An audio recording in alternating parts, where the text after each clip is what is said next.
राम राम दोस्तों और मेरी माताएं बहनें, आशा है कि आपके ऊपर बाबा नीम करौली जी की अपार कृपा होगी। आपके घर परिवार में सभी कुशल मंगल हो, यही मेरी प्रार्थना, यही मेरी अर्जी है। मेरे बाबा नीम करौली जी की शरण में श्री राम प्रभु हनुमान जी, बाबा नीम करौली जी आपके सभी संकट दूर करे, सभी कष्ट हरे। जय बाबा नीम करौली महाराज जी की। दोस्तों और मेरी माताएं बहनें, आज मैं आपको श्रीमद् वाल्मीकि रामायण अरण्य कांड का 66वां सर्ग सुनाऊंगा। सर्ग का नाम है लक्ष्मण का श्री राम को समझाना। श्री रामचंद्र जी शोक से संतप्त होकर अनाथ की तरह विलाप करने लगे। वे महान मोह से युक्त और अत्यंत दुर्बल हो गए। उनका चित्त स्वस्थ नहीं था। उन्हें इस अवस्था में देखकर लक्ष्मण ने 2 घड़ी तक आश्वासन दिया। फिर वे उनका पैर दबाते हुए उन्हें समझाने लगे। भैया, हमारे पिता महाराज दशरथ ने बड़ी तपस्या से और महान कर्म का अनुष्ठान करके आपको पुत्र रूप में प्राप्त किया। जैसे देवताओं ने महान प्रयास से अमृत पा लिया था, आपने भरत के मुंह से जैसा सुना था, उसी के अनुसार भोपाल महाराज दशरथ आपके ही गुणों से बंधे हुए थे और आपका ही वियोग होने से वे देवलोक को प्राप्त हुए। रघुकुल भूषण, अपने ऊपर आए हुए इस दुख को आप धैर्यपूर्ण नहीं सहेंगे तो दूसरा कौन साधारण पुरुष जिसकी शक्ति बहुत थोड़ी होगी वो सह सकेगा।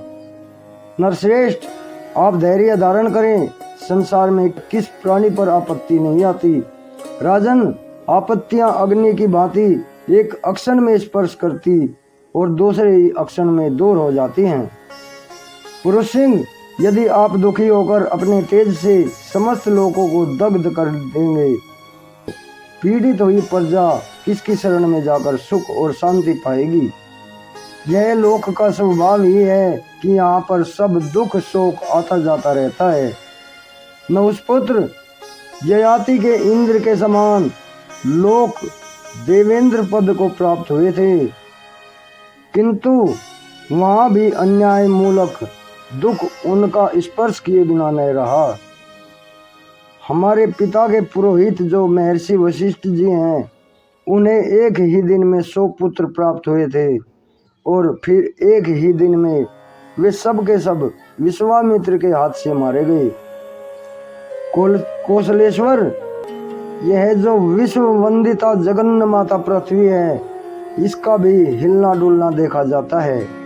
जो धर्म के प्रवर्तक और संसार के नेत्र हैं, जिनके आधार पर ही सारा जगत टिका हुआ है, वे महाबली सूर्य और चंद्रमा भी राहु के द्वारा ग्रहण को प्राप्त होते हैं।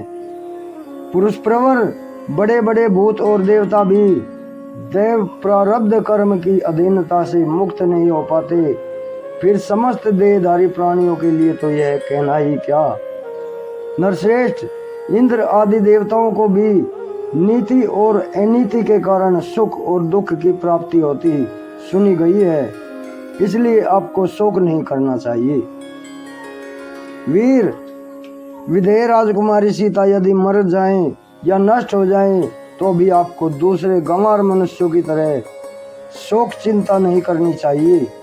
श्री राम, आप जैसे सर्वज्ञ पुरुष बड़ी से बड़ी विपत्ति आने पर भी कभी शोक नहीं करते हैं। वे निर्वेद खेद रहित हो अपनी विचार शक्ति को नष्ट नहीं होने देते। नरश्रेष्ठ, आप बुद्धि के द्वारा तात्विक विचार कीजिए, क्या करना चाहिए और क्या नहीं, क्या उचित है और क्या अनुचित, इसका निश्चय कीजिए। क्योंकि बुद्धि युक्त महाज्ञानी पुरुष ही शुभ और अशुभ, कर्तव्य और उचित और अनुचित को अच्छी तरह जानते हैं।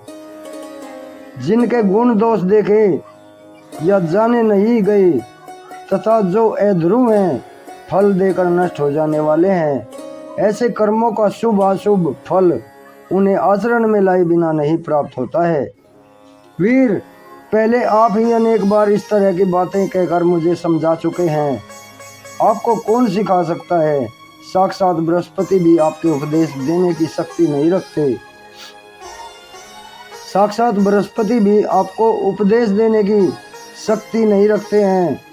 महाप्राज्ञ देवताओं के लिए भी आपकी बुद्धि का पता पाना कठिन है। इस समय शोक के कारण आपका ज्ञान खोया सा जान पड़ता है। इसलिए मैं तुम्हें जगा रहा हूँ, मैं आपको ज्ञान को जगा रहा हूँ। श्री राम आपके देवोचित तथा मनावोचित पराक्रम को देखकर उसका अवसर के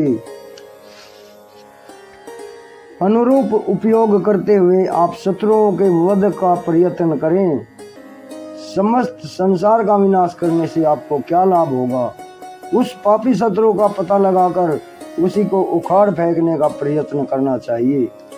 इस प्रकार श्री वाल्मीकि निर्मित आस रामायण आदि काव्य के अरण्य कांड में 66वां सर्ग पूर्ण हुआ। जय श्री राम, जय बाबा नीम करोली महाराज जी, जय हनुमान जी। दोस्तों और मेरी माताएं बहनें, ये श्रीमद् वाल्मीकि रामायण अरण्य कांड का 66वां सर्ग पूर्ण हुआ है। कल मैं आपको इसका 67वां सर्ग सुनाऊंगा। श्री राम और लक्ष्मण की पक्षीराज जटायु से भेंट और श्री राम का उन्हें गले से लगाकर रोना। अभी आज्ञा लेता हूँ, कल फिर आपसे मिलूंगा। श्री राम प्रभु की महिमा सुनाऊंगा। जय राम जी।